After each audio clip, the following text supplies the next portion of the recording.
Hey guys, what's up? It's been a while. Just doing like one of those quick videos, non-edited, just straight up to the YouTubes.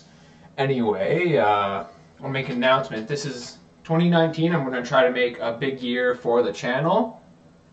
And you might ask how or why. Well, because, I want to actually start doing more. I know, like in the past, I've promised all these things, but I actually want to try to make most of the promises come true. Um, I want to do more PC hardware reviews, like for graphics cards, CPUs, motherboards, whatever. I want to, do comparisons and stuff, because that's my passion, and I want to share it with you guys. Like, I'm becoming like a little bit of a GPU hoarder here. Right now, I have my for all of you guys who don't know, I now have a GTX 1080 in there. It's a EVGA for the Win 2 DT, which is pretty cool. I also recently got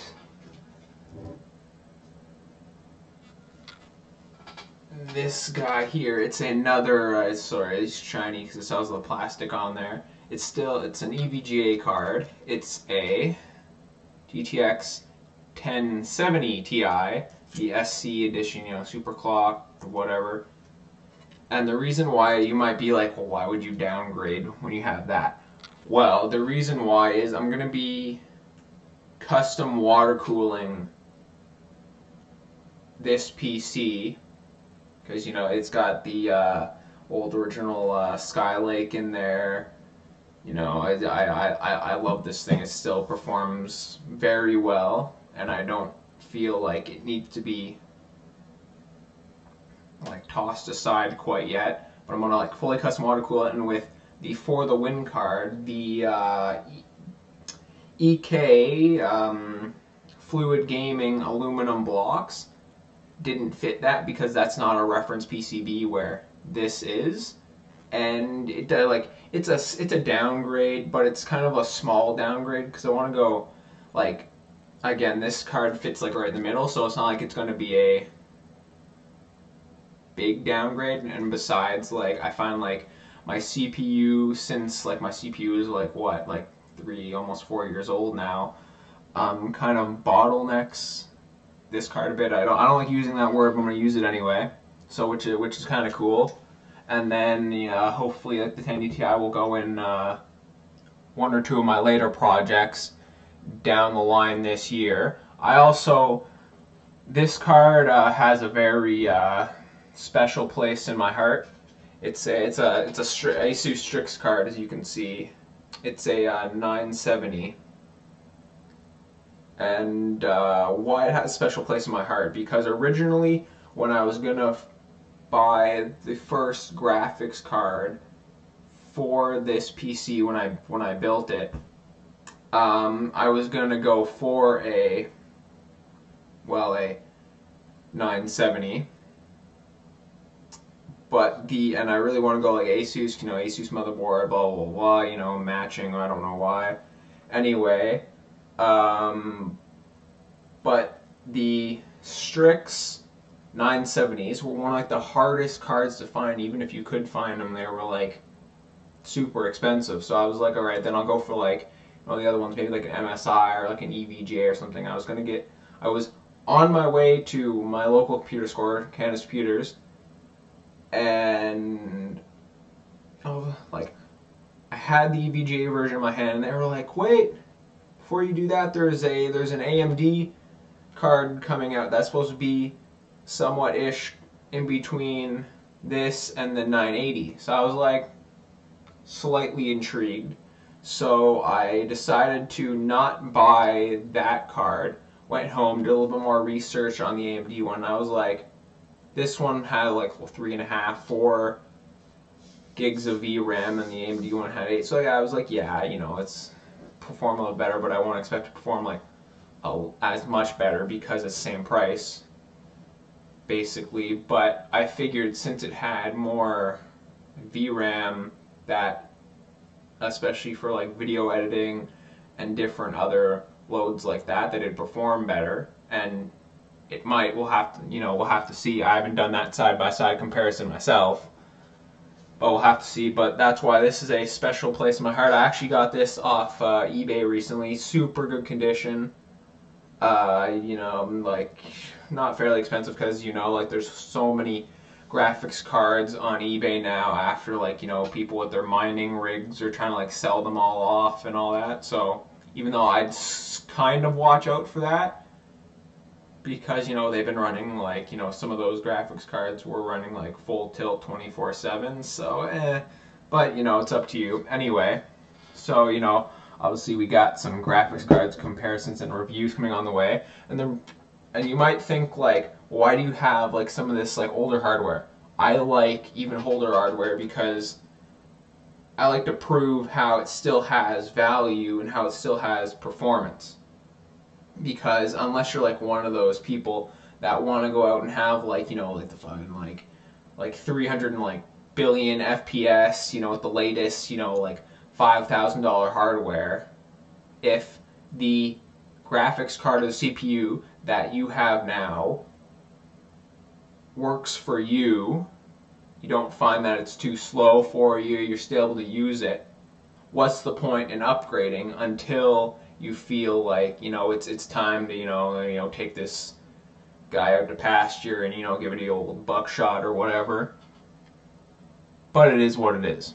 It's all up to you. I also got a reference, because they didn't call it Founders Edition back then, a GTX 770. Oh god, the glare. So sorry. Which is actually in really good condition too. It actually just came in yesterday when I was recording this, so it came in on a Tuesday. Everything is like fairly good condition, for what it is. I mean, obviously there's going to be like a little bit of dust, like in like like the little fan fins here. That's fine. A little bit of like scuff marks on like the little plasticky thing. I'm not really like the the Nvidia green logo still lights up. Oh god, I like the Nvidia green. And the I can't remember what you call this. Not the just like whatever the base plate. Sure, we'll call it a base plate for now. No, never mind. This plate here was kind of loose. I'm not sure if you can kind of see on the camera here. It's missing one of the nuts there, which isn't a big deal. I'm not really going to use obviously DVI anyway. And like these screws were loose, like these were loose. So I think like it was a water cooled card that the guy put the like it was water cooled back in the day, and then he put the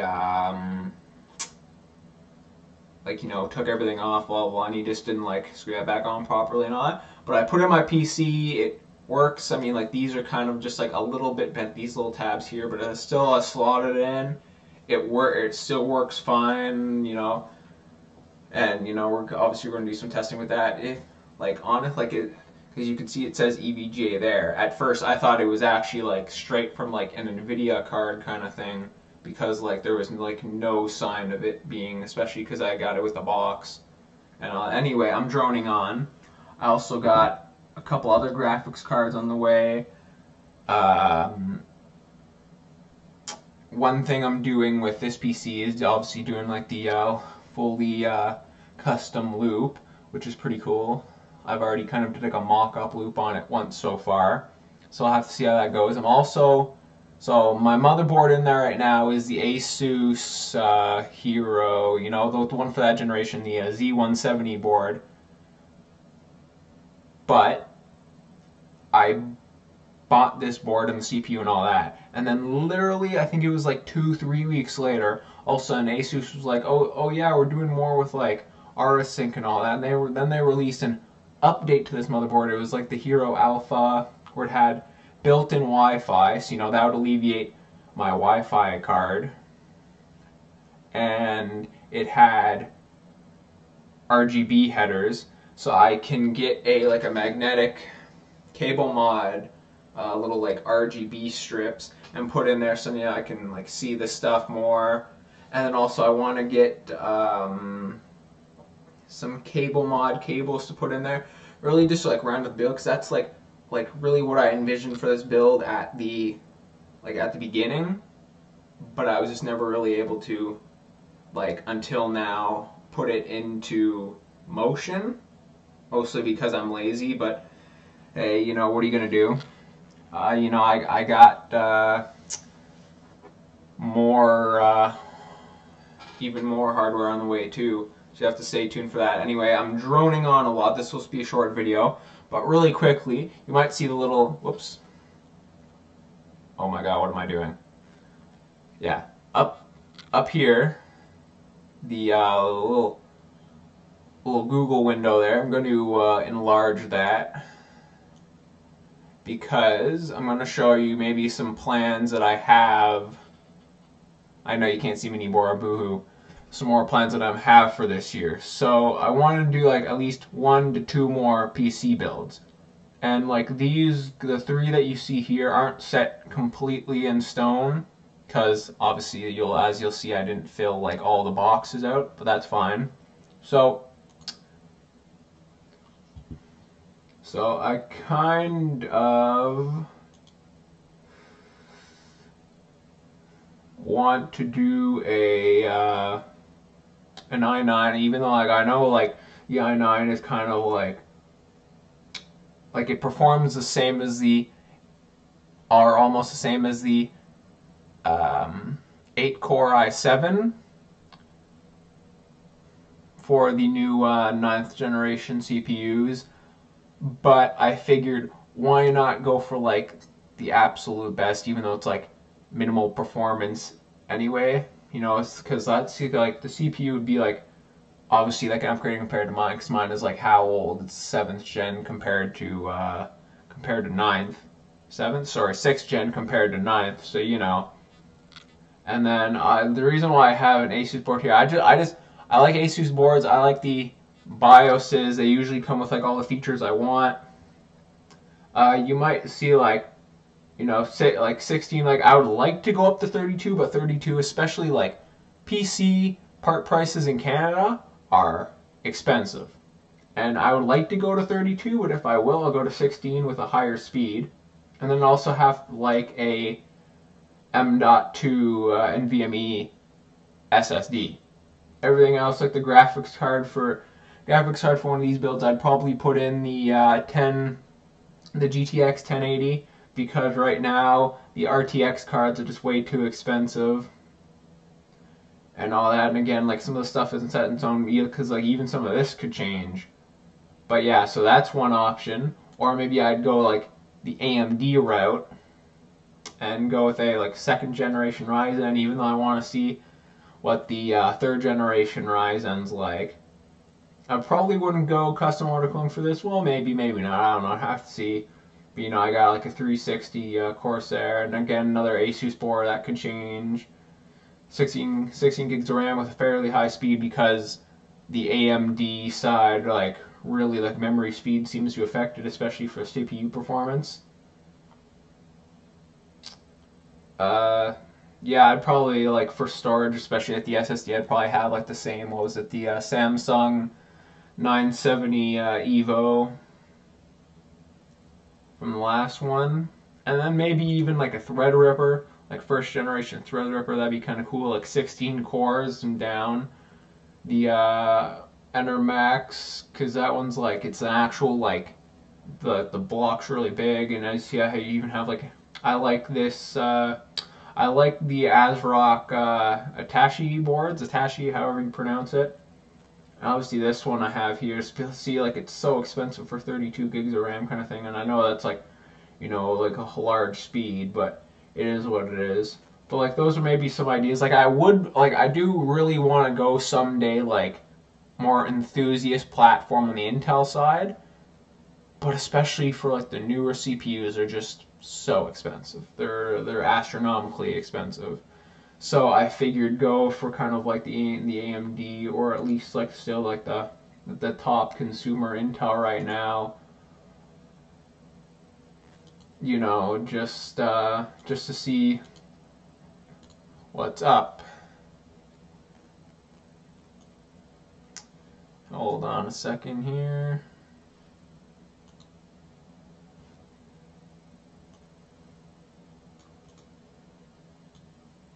Oh boy. I want to get back to see you guys. No. So yeah, I mean that's it. I know I kind of droned on for a long time. If you guys are fell asleep or just clicked off the video, but it doesn't matter.